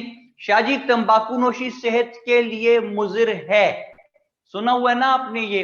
अच्छा जी, तो शाह जी ये देखें जी, वो कहते हैं जी, सवाल बड़ा इंपॉर्टेंट है उनका, कहते हैं पंजाब में सिर्फ पाकिस्तान साइड वाला पंजाब ही ऑक्यूपाई हुआ था और इस्लाम आया था। द आंसर इज यस, ठीक है? ओके जी, तो कासिम वाज कॉल्ड, कासिम तो वापस चला गया, लेकिन उसकी पॉलिसीज का इंपैक्ट चलता रहा और 715 से लेके 871 तक, 715 से 871 तक जो भी उस जमाने के खलीफाए वक्त होते थे मुसलमानों के, 715 से 871 तक, वो ये सिंध और पंजाब के जो एरियाज थे प्रेजेंट डे पाकिस्तान के, यहां पे मुस्लिम गवर्नर जो है वो बना के भेजा करते थे, एलोकेट किया करते थे किसी को यहां पे मुस्लिम गवर्नर। ये बात समझ आ गई आपको सबा? Yes sir. ओके अच्छा, 871 में व्हाट हैपेंड कि an Arab Prince Mansura came here in the sub continent, उसने डिफरेंट एरियाज पे कब्जे किए और फिर उसने कहा कि भाई खलीफा वक्त नहीं यहां पे कोई गवर्नर अपॉइंट करेंगे, independent states whosoever was sitting at any place in the capacity of a raja maharaja, वो उस स्टेट का मालिक, इंडिपेंडेंट स्टेट्स हो गई सारी। अच्छा जी, उससे क्या हुआ कि 871 से 992 तक इस तरह चलता रहा सबा। Okay okay sir. 992 में एक स्ट्रेंज इंसिडेंट जो है that took place, due to which whole of the complexion of the subcontinent was changed altogether, the political environment I was talking about। उस हुआ क्या कि 992 में लाहौर जो है जगह हमारी लाहौर, यहां का एक गवर्नर था, his name was Raja Jaipal, governor नहीं था भाई, सॉरी, वेरी सॉरी, राजा था, राजा जयपॉल। सबा कौन था राजा जयपॉल? जी सर, गवर्नर नहीं। अच्छा, यानी जो मैंने कहा है गलत, लाहौर नहीं, लाहौर का राजा था। यानी जो मैंने गलत कहा है वो पहले वही वाला गलत क्या के सही करना है ना। Very sir good, sorry. Lahore का राजा जी, Raja Jaipal. Raja Jaipal was a very very rude raja, इसलिए he was a लाखों की इसके पास फौज थी, तीर तलवार नेज़े ढाले भाले घोड़े हाथी, टू कैपिटल हाथी एलिफेंट्स। उस जमाने में जिसके पास फौज में एलिफेंट्स होते थे उसको नाकाबिले शिकस्त समझा जाता था। उसकी रीजन क्या थी कि you are not having any such device जिसकी मदद से आप हाथी को मार दें। देखे ना सबा, जी सर। आ रहा है घोड़े पे, आपने तीर मारा फौजी को नहीं लगा, घोड़े को लग गया तीर, तो घोड़ा तड़फेगा, वो कहता है भाईजान मार देता, ऐसा ही है ना? जी जी, घोड़े को तीर लगेगा ना जाके भाई जोर से, है ना? जी सर। जी सर। वही तीर आप हाथी को मारे। हाथी कहते ये क्या बदतमीजी है, हाथी जी को तीर सर। नहीं कहते, ठीक है जी ना। जी जी तो वो हाथी ना, elephants used to trample the armies of the others, अपने मुकाबलों की आर्मी को कुचल देते थे, ट्रैम्पल अपने नीचे कुचल के चले जाते, हाथी इतने स्ट्रांग होते थे। तो जिसके पास फौज में हाथी होते थे, हसन अहमद कहते हैं why they don't use ants. अगर तो आंट्स से मुराद आपकी यहां पे चूंटियां हैं, तो मुझे नहीं पता कि वो चूंटी हाथी के पास लेके कैसे जाएंगे। और अगर आंट्स से मुराद यहां पे बीच में यू लगा दें आप, पुप्पो है, तो फिर बड़ा खतरनाक काम है हाथी के लिए भाई। कहते my name is Puppo but I am not a terrorist, ठीक है। Anyway it is simply humour, nothing else, exceptions are always there. तो इधर से बातें बनी हुई हैं। अच्छा जी, तो हसन अहमद यार, आप वो इतनी अकल वो कहां से लेके आते कि जाके चूंटियां भी हाथी हूं। कैसा हसन ने टेक्निकल फार्मूला निकाला है कि हाथी आ रहा है, चूंटी पकड़ के छोड़ दो उसके ऊपर। वाह जी हसन वाह। ओके, सब आपने देखा कैसे कैसे साइंसदान है हमारे पास।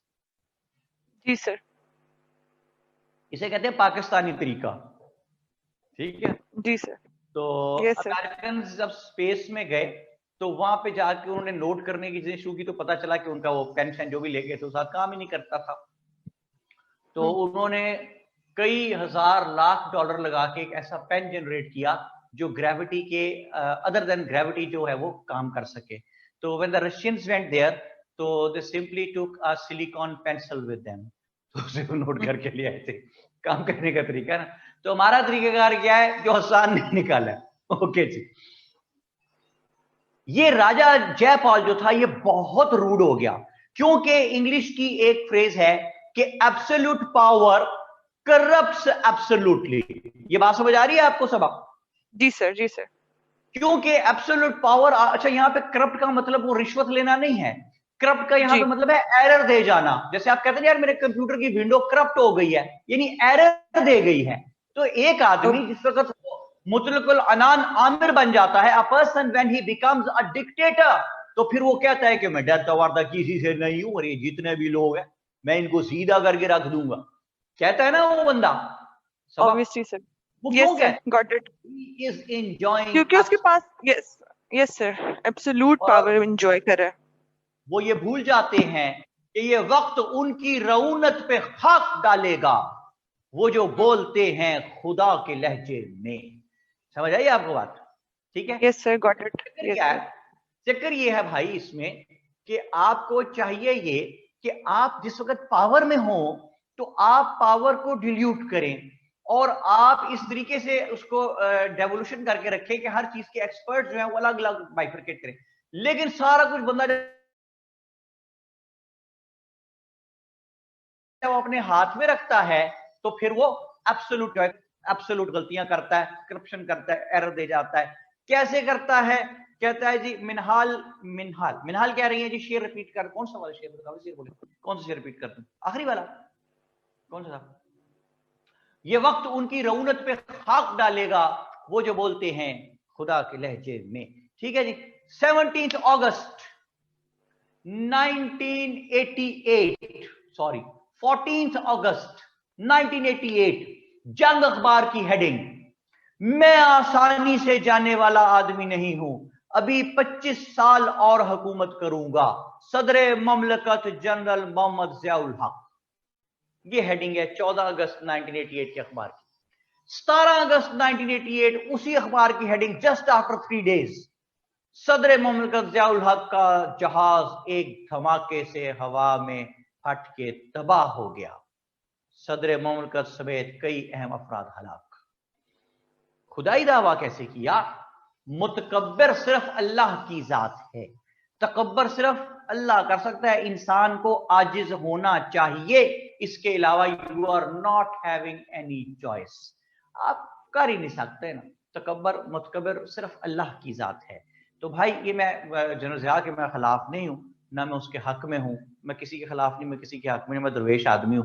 लेकिन मैं आपको ये बता रहा हूं कि खुदाई का असूल क्या है, अल्लाह पाक ने समझाया क्या है हमें कि इंसान तकब्बर नहीं कर सकता।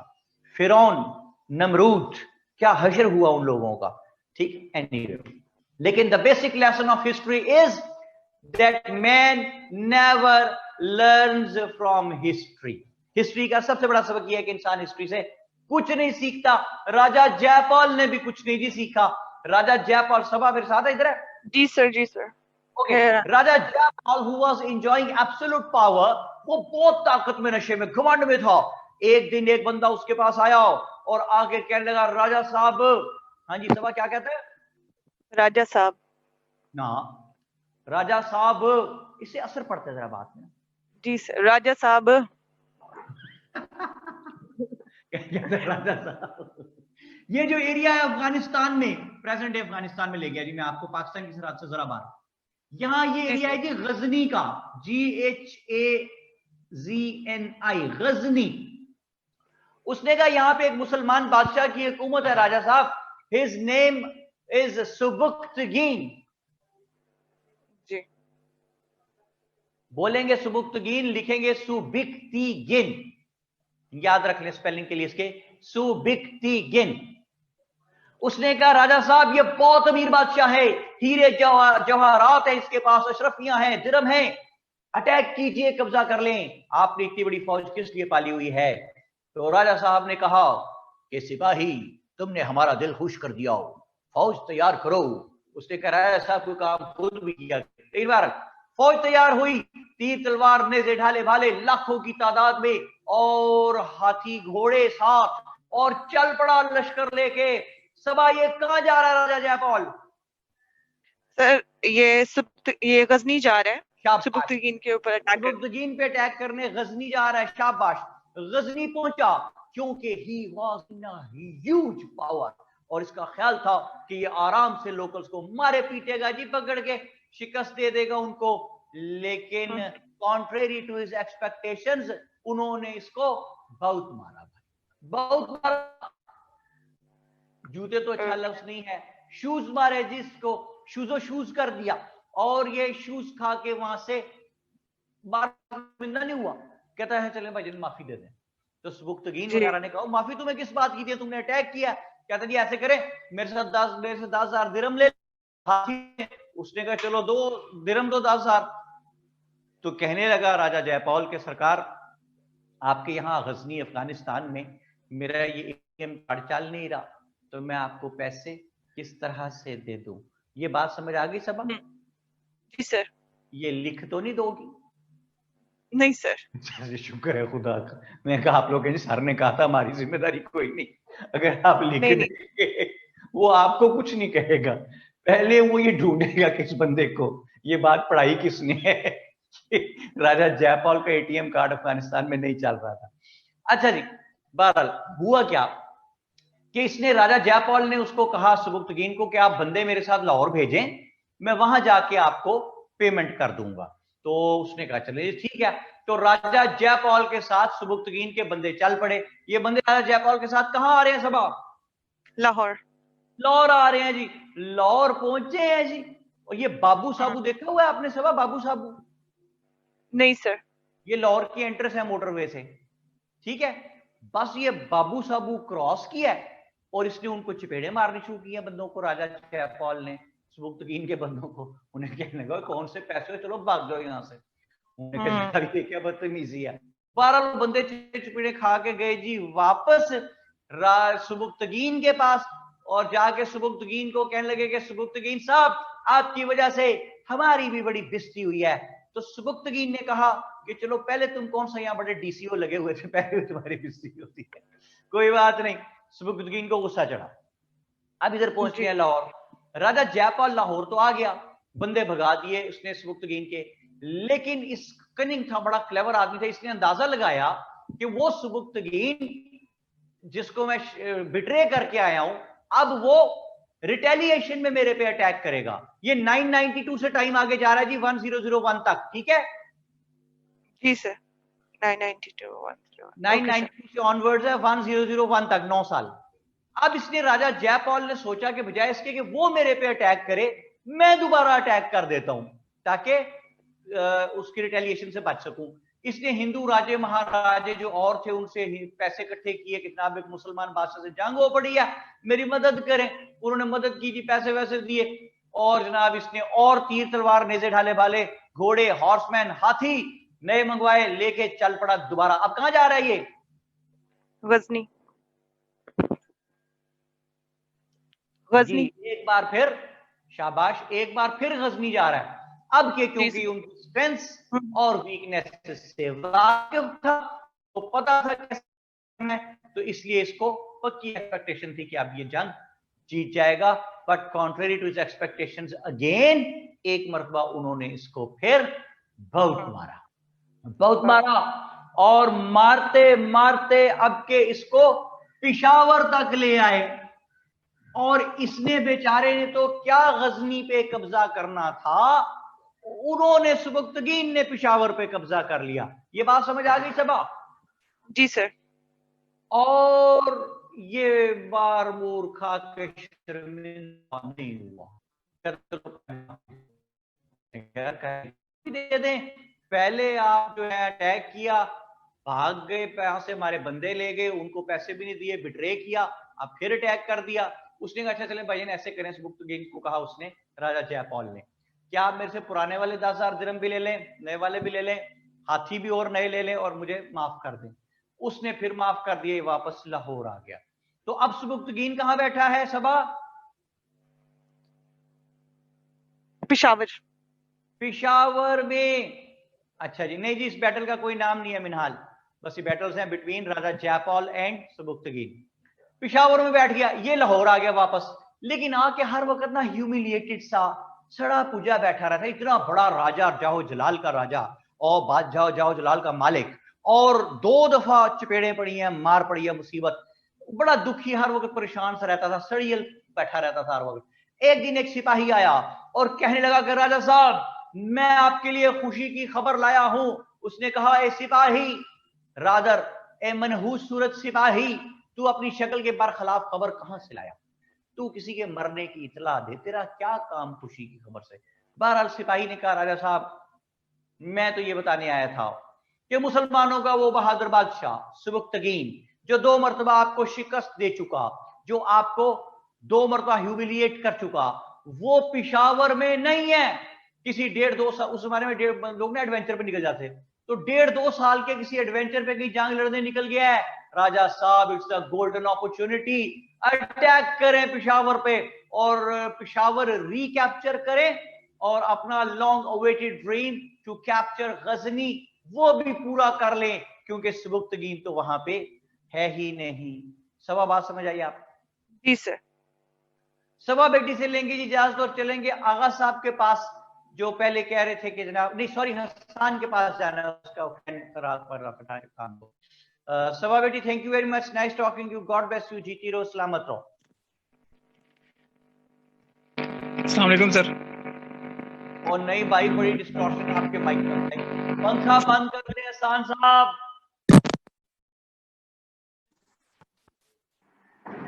हाँ जी, सुकून हो गया, अब आवाज आ रही?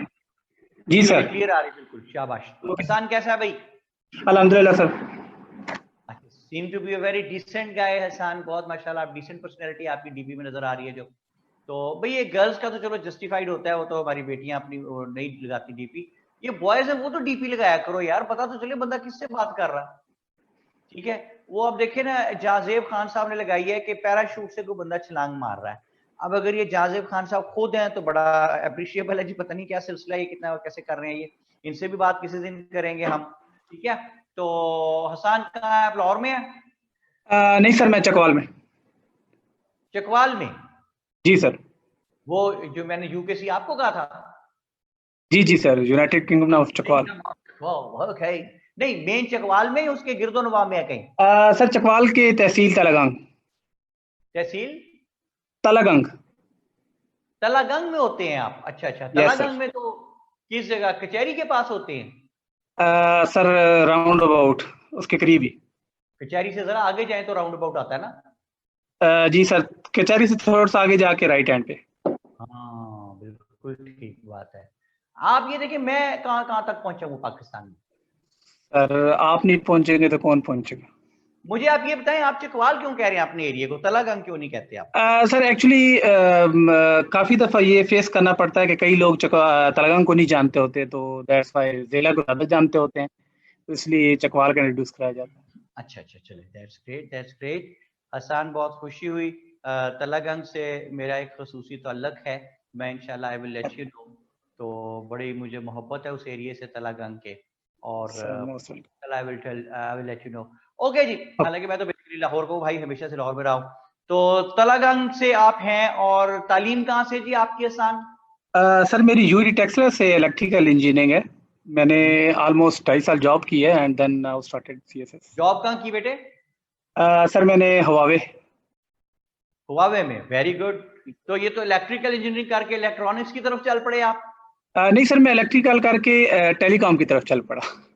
टेलीकॉम की तरफ चल पड़ा, अच्छा, वेरी गुड हो गया, वेरी गुड। हाँ, बल्कि इलेक्ट्रॉनिक्स भी नहीं, टेलीकॉम है वो, गुड। जी सर। ओके जी। तो बात कहां तक पहुंची हसन, कि इसको इतला मिली कि सुबुक्तगीन वहां पे नहीं है। आप जी ना सर। सिर्फ शावर रिकैप्चर करें, बल्कि लॉन्ग अवेटेड ड्रीम भी फुलफिल करें। कौन सा? गजनी वाला। गजनी पे कब्जा करने का। तो ये फिर जी। फौज, तीर तलवार, नेज़े ढाले बाले, घोड़े हाथी लेके चल पड़ा। कहां जा रहा है हसन ये अब? सर गजनी पेशावर जा रहा है, फिर नेक्स्ट गजनी। पेशावर, वहां से गजनी। पेशावर पहुंचा। खबर तो दुरुस्त थी कि Sabuktigin was not there, but unfortunately अब के वहां से निकला सुबुक्तगीन का बहादुर बेटा सुल्तान महमूद गजनवी। उसने और इसको मार मार के उसने हशर कर दिया। अच्छा, मार मुर खा के शर्मिंदा नहीं हुआ, कह चलो बहन माफी दे। वो उसने कहा यार तुम क्या आदमी हो, 2 दफा अब्बा जी को मामू बना के निकल के माफी मांग के मक्का में भाग जाते हो यहाँ से। लेकिन इतना एक्सपर्ट आदमी था, फिर माफी मांग के निकल आया। अच्छा, माफी मांग के तो ये आ गया, छोड़े इसको, वापस लाहौर आ गया। लाहौर आ गया, लेकिन इतना ह्यूमिलिएटेड था कि हर वक्त दुखी इतना था, आते जाते लोग बिस्ती करते थे कि यार ये देखो, ये है राजा जो बिस्ती करवा के, चपेड़े खा के, मार खा के माफी मांग के आया हुआ है। यहाँ से हर वक्त जो है जनाब वो दुखी बैठा रहता था। यहाँ से हाल रोड से आके सीढ़ियां ले गया मुकेश गम की वादी में, वो सुनता रहता था बैठा। And one day he committed suicide, खुदकुशी की हसन साहब इसने, और ये मर गया। ठीक है सर, ये इसको बार बार माफ क्यों कर देते थे? एक्सपर्ट था, माफी इतने अच्छे तरीके से मांगता था। ठीक है, माफी मांग के निकल जाता था वो। मर्जी यार, स्किल है भाई उसका, आपको क्या मसला है? नहीं सर, ये तो वो वाली बात होगी ना, वो एक आदमी था, तो वो डूबने वाला था समुद्र में, तो कहता है अल्लाह बचा ले, मैं देख चावलों की दूंगा। तो लहर आती है, उसको साहिल पे फेंक दिया, तो वो बैठ जाता है, तो कहता है कौन सी देख, तो अल्लाह उठा के फिर फेंक देता है उसको, मतलब वो दोबारा दरिया में समुद्र में चला जाता है। कहता है अल्लाह जी, मैंने ये पूछी थी कि मीठे या नमकीन। तो इसका भी वही माफी वाला अल्लाह निकल के कह रहा है केड़ी देख, कौन सी देख? जी जी सर, वापस गया, मैं तो पूछ रहा था मीठी के नमकीन। वाह जी वाह यार, हसन दिल खुश कर दिया तूने, वेल डन यार, वेल सेड। थैंक यू अच्छा सर। जी, सर आगे लेके बात को चलते हैं कि सुल्तान महमूद गजनवी ने, ये तो खुदकुशी कर गए तो मार गया छोड़े से। सुल्तान महमूद गजनवी ने इस पे क्या कामयाबी हासिल की, इसके खिलाफ राजा जयपाल के? उसको आदत ही पड़ गई। ये जो गाना नहीं बनाया हुआ आतिफ ने, अब तो आदत सी है मुझको, ये उसी पे बनाया ऐसे हुआ जी। है। उसको आदत ही पड़ गई। वो every now and then he kept on attacking the different areas of subcontinent। तो अगला टाइम स्लॉट अपना देखिए हसन, 1001 से 1027 तक का टाइम है। इन 26 years में सुल्तान Mahmood Ghaznavi launched 17 attacks in the different areas of subcontinent। गुआत एक जगह है, उसके नजदीक जगह है काठीवार, वहां पे मंदिर था, सोमनाथ का मंदिर। Sultan Mahmood Ghaznavi attack that temple. उसने वहां पे हजारों भूत थे, वो सब तोड़ दिए सुल्तान महमूद गजनवी ने। और तारीख में बुतन आइडल ब्रेकर के नाम से मशहूर हो जाता है सुल्तान महमूद गजनवी। और सुल्तान महमूद गजनवी ने यहाँ पे इस्लाम की एक नई दास्तान जो है वो लिखनी शुरू की। But another school of thought is there जो कहता है कि Sultan Mahmood Ghaznavi was never interested in spreading Islam, rather he used to launch all those attacks in just in order to gather the wealth from these areas and to strengthen his center Ghazni. अच्छा जी, तो ये उनका school of thought है दूसरा। और वो क्यों ऐसा कहते हैं? वो कहते हैं कि तारीख ये तो लिखती है कि Sultan Mahmood Ghaznavi broke thousands of the idols, but तारीख ये नहीं लिखती कि Sultan Mahmood Ghaznavi managed to get 6 tons of gold which was there in the form of necklaces around the necks of all those idols, and they are of the view that Sultan Mahmud Ghazvi was never having this right to attack that religious place, that temple, and to capture all that gold with him. अच्छा जी, लेकिन बार और दूसरा वो एक और कहते हैं, वो कहते हैं कि if he was launching all those attacks to spread Islam, then why did he attack Multan, which was already under the rule of Muslims? Ismailis were there, their leader was there. Why did he kill Daud? एक दफा दाऊद भाग गया, इसने दोबारा जाके पकड़ के फिर मार दिया उसे। अच्छा जी, लेकिन दो स्कूल ऑफ थॉट्स के बारे में कहते हैं, जो भी कहते रहे ये स्कूल ऑफ थॉट, हमारा काम ही नहीं है आसान साहब, हमने अपने काम से काम रखना है। हमारा काम क्या है?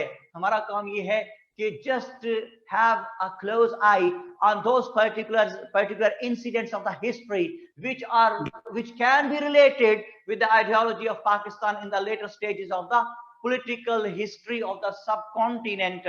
तो भाई हमारा काम ये है कि सुल्तान महमूद गजनवी ने 17 डिफरेंट एरियाज पे अटैक किया, केपीके में भी, बलोचिस्तान के एरियाज में भी, और जिस वक्त जो एरिया वो विन करता था यहाँ पे वो मुसलमान गवर्नर बिठा देता था सुल्तान महमूद गजनवी।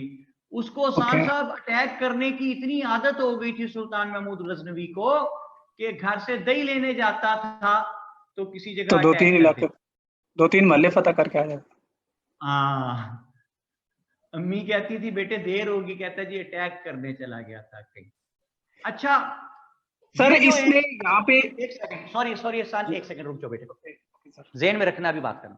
जिस वक्त जो एरियाज विन करता था वहां मुसलमान गवर्नर बिठा देता था, और जो Arab missionaries, those who had already arrived here in subcontinent, Sindh और पंजाब में जिनको कासिम ने बुलाया था, वो तो जाहिर है 200-300 साल गुजर गए हैं, फौत हो गए होंगे, उनकी आल औलाद यहाँ बसी हुई थी।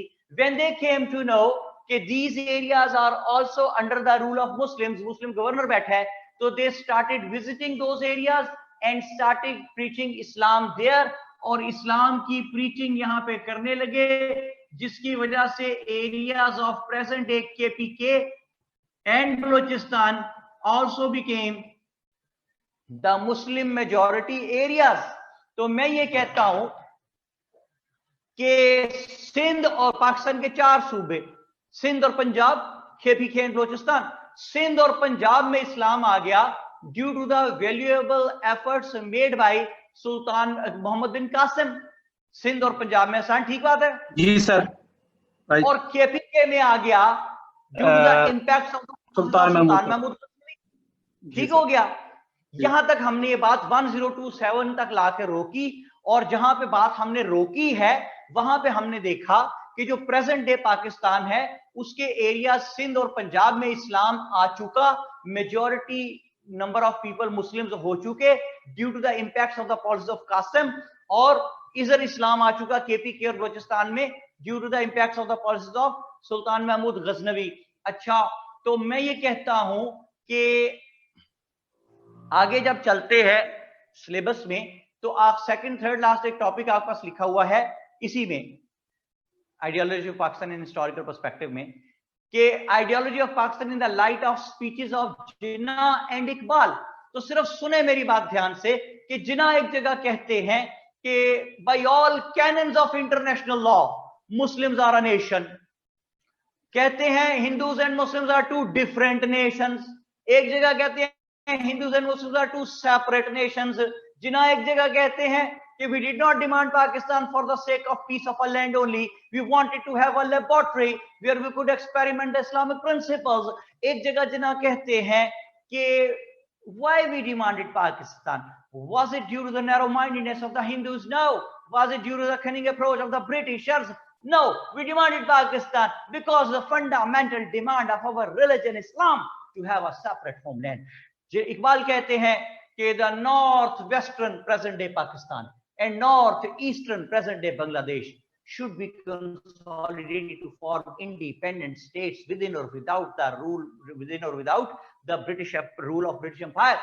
तो भाई ये मुस्लिम मेजॉरिटी एरियाज की बात करते हैं इकबाल, जिन्हें कहते हैं two different nations, two separate nations, by all canons of international law we are a nation. It is a fundamental demand of our religion Islam to have a separate homeland. We wanted to have a laboratory where we could experiment the Islamic principles. ये इतनी बड़ी बड़ी बातें जो जिन्ना और इकबाल करते हैं, ये कैसे करते हैं भाई? पीछे करोड़ों लोग खड़े हैं. ये करोड़ों लोग कहां से आए हैं? क्या ये जिन्ना और इकबाल ने बना के दिए हैं? हरगिज नहीं. ये वो करोड़ों लोग हैं जो जिनका जहां कहां से ये लोग जनरेट हो गए हैं. ये किसका क्रेडिट है? करोड़ों लोग जिन्ना और इकबाल के पीछे खड़े करने का क्रेडिट किसका है? सुने, ये उस्मान अल-आस का क्रेडिट है. ये मुगीरा का, मुहल्लब बिन सगीरा का, सन्नान बिन सलमा का, अब्बाद बिन ज़ियाद का, मोहम्मद बिन कासिम का और सुल्तान महमूद गजनवी का क्रेडिट है कि करोड़ों लोग जिन्ना और इकबाल के पीछे खड़े हैं, जिनकी बेस पे, जिनके सर पे खड़े होके जिन्ना कहते हैं कि by all canons of international law we are a nation. और इकबाल कहते हैं कि the north western and north eastern Muslim majority areas. और कोई बात समझ में आती है हसन साहब? जी सर, नारा मारने का दिल कर रहा है. ओके जी सर, नाइस, वेरी नाइस. भाई, और सवाल आप जितने भी आप लोगों ने करने वो आप करेंगे कल. आज का वक्त हो गया जी खत्म. आज के लिए इतना ही. किताब मैं आपको लिखवाऊंगा कल इंशाल्लाह ताला फजल खुदा बशरत जिंदगी, बल्कि किताबें लिखवाऊंगा. फिलहाल ये जो नोट्स हैं स्पोगमाई खटक, ये अगर मेरा नाम, आई एम सॉरी बेटे अगर मैं गलत प्रोनाउंसिएट कर रहा हूं, तो आप सुबुक्तगीन पूछ रहे हैं स्पेलिंग, तो सुबिक्तिगिन, SUBIKTIGIN, सुबिक्तिगिन. किताब का नाम लिख लीजिए अगर आपको क्यूरी एग्जाम में कोई क्वेरी न रह जाए. Past, present and future of Pakistan. Past, present and future of Pakistan by doctor Sultan Khan sahab. ठीक है जी. और जी एक हमारी वर्ल्ड टाइम की छपी हुई किताब है जो कि राइटर हैं उसके उस्मानी साहब. हसन बस में बैठा हुआ है? जी सर, बस में बैठा हुआ बेटे? No sir, actually back side पे रोड है. That's right. अच्छा, मेन रोड के पास है आपका घर? जी, मेन रोड के पास. ओके. तो दूसरी किताब मैंने आपको दिखाई, हमारी वर्ल्ड टाइम की छपी हुई है, पाकिस्तान अफेयर्स का नाम है. उस्मानी साहब राइटर हैं. क्यों ये किताब रिकमेंड कर रहा हूं? इसलिए कि सिलेबस के सारे टॉपिक्स को टच कर देती है, तो आपको ये फायदा इसमें पहुंच सकता है. अच्छा जी. और फिलहाल जितना मैं पढ़ा रहा हूं, पहले 2, 3, 4, 5 लेक्चर्स, उसके लिए मेरे नोट्स ये जो है आपके पास, ये जो व्हाट्सएप के फॉर्म में आए हुए हैं PDF में, दोज आर एनफ. ठीक है जनाब. So gentleman, whatsoever we have tried to discuss today, repeat it, complete it and concrete it and never let it know to anybody else how simple it is. और सब कुछ क्या है हसन साहब? सब कुछ बेकार है. बस you people, the kids, you people are precious. कितने? Very very precious. क्यों कहता हूं? इसलिए कि जब छोटा सा बच्चा होता है ना, आप लोगों को मेरे बेटे 1 मिनट नहीं, एक सेकंड देख के परवान चढ़ाया जाता है. बुखार हो जाता है, जैसे काका पटाखा, छोटा सा प्यारा सा बुखार चढ़ जाता है.